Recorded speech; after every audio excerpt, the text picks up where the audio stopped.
Okay, to all our listeners, I wish everyone a wonderful Shabbos, Shabbos Vayikra, Parshat Vayikra, Baruch Hashem. We're all getting ready for Pesach. It's such a beautiful time. And Baruch Hashem here in Eretz Yisrael, we are, we're dealing with all the things we're dealing with, but Baruch Hashem is protecting us, and we thank the Rebbe Hashem from the bottom of our hearts. Mamash.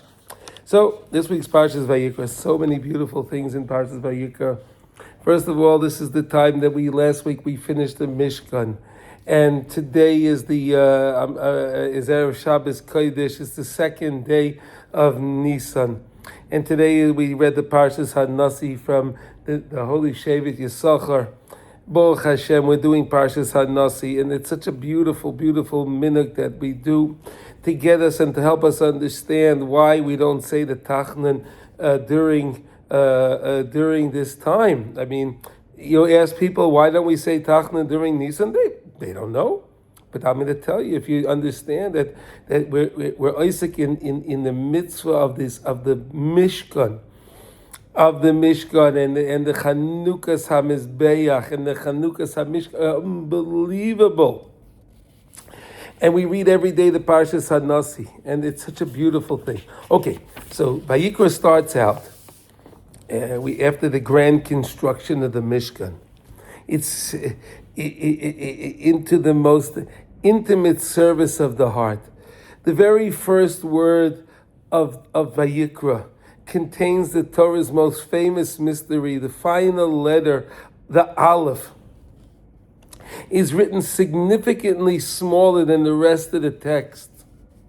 This small Aleph is not just stam that it was a small Aleph. It's the blueprint of how we survive the floods of our life and how to find HaKadosh Baruch Hu through all of the wreckage and everything else.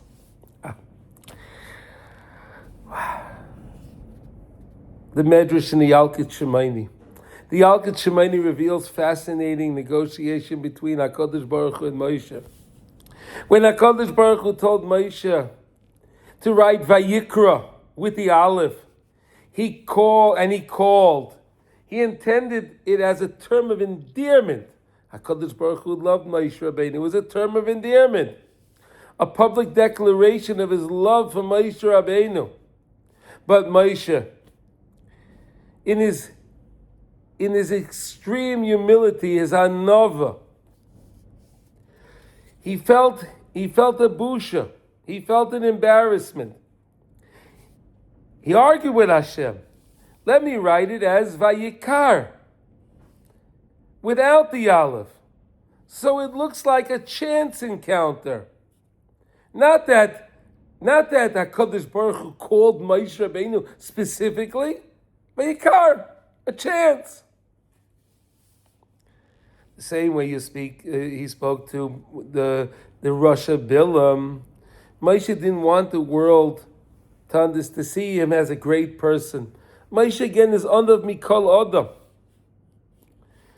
And the small Aleph was a compromise. Moshe wrote the letter of HaKadosh Baruch Hu's love, but he made it tiny, hiding his own ego. Hiding his own ego. But it was only I write this because HaKadosh Baruch Hu wants it.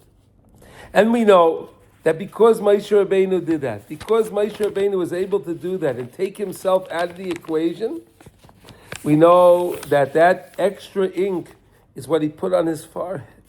And that was the Keren Or that Moshe Rabbeinu had. Keren Or. Unbelievable. Beautiful, beautiful. Okay. Rabbi Nachman, in Likutei Moharan, in lesson Yud 10, takes this medrash and it applies it to our daily lives. Wow.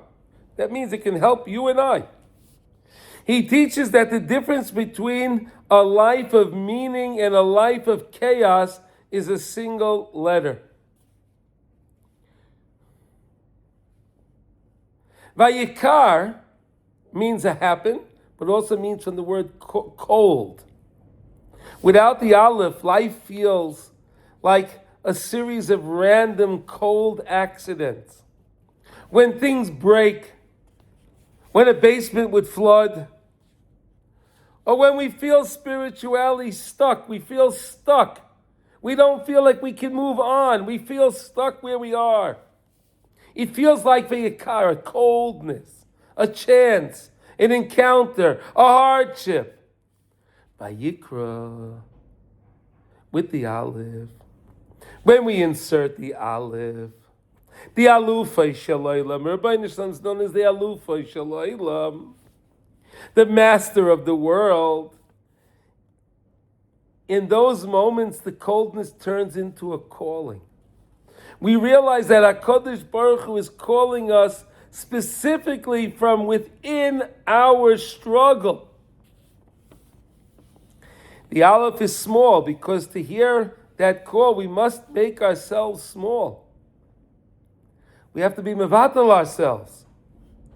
If we are full of our own importance, if a person is full and he has arrogance, chas v'sholem, there's no room for HaKadosh Baruch Hu. HaKadosh Baruch Hu says, this town isn't big enough for the me and you. If a person's a Baal Gaiva, there's no room for the Rabbeinu Shalom. But when we practice Anova, the small aleph, we can create a vacuum. We can create that voided space that HaKadosh Baruch Hu can finally fill within us. Hence, Bilvavi Mishkan Evne. Unbelievable. Now we can take Rab Nosson. We learn every day, Baruch Hashem, we're learning Alakutei Halachos, and boy, do we love Rab Nosson. I mean, I can't begin to tell you how many people begins to love Rab Nosson because of his beautiful work, Lakutei Halachos. Rab Nosson in Lakutei Halachos explains how we practically insert the aleph today through our speech. In the era of the Mishkan, they brought animal sacrifices, karbanos. Today, our karban is from the root of karov, to draw near. And how do we draw near to HaKadosh Baruch Hu? With our tefillah, with our izbaididus, speaking to HaKadosh Baruch Hu. Rab Nosson teaches that the small aleph is the secret to sweetening all heart judgments. Whenever a person's bevatel himself and he realizes that it's the Rabbeinu Shalom behind everything, and he turns to the Rabbeinu Shalom and he asks the Rabbeinu Shalom for the help, of course HaKadosh Baruch Hu will help him. When we feel small, we feel crushed by physical, emotional demands of the day. Don't wait until you feel big. Don't wait until you feel big. It's so big to pray. The Torah teaches us the aleph, the small, to teach us Hashem is found in the smallness. A single sincere word, a word of his Beit, speaking to Hashem, and we say the words Tate, Abba, Daddy, or a moment of his Beit is the sacrifice that warms up the coldness of the world. The bottom line from this week, as you go through the week, and boy, it's a difficult week. We're all going through difficulties, no matter where we are. Especially now, we're getting ready for Pesach. It's so difficult.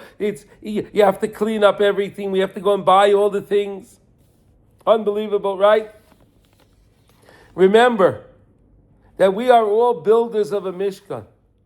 The Mishkan Bilvavi Mishkan Evne, of the Mishkan in our hearts.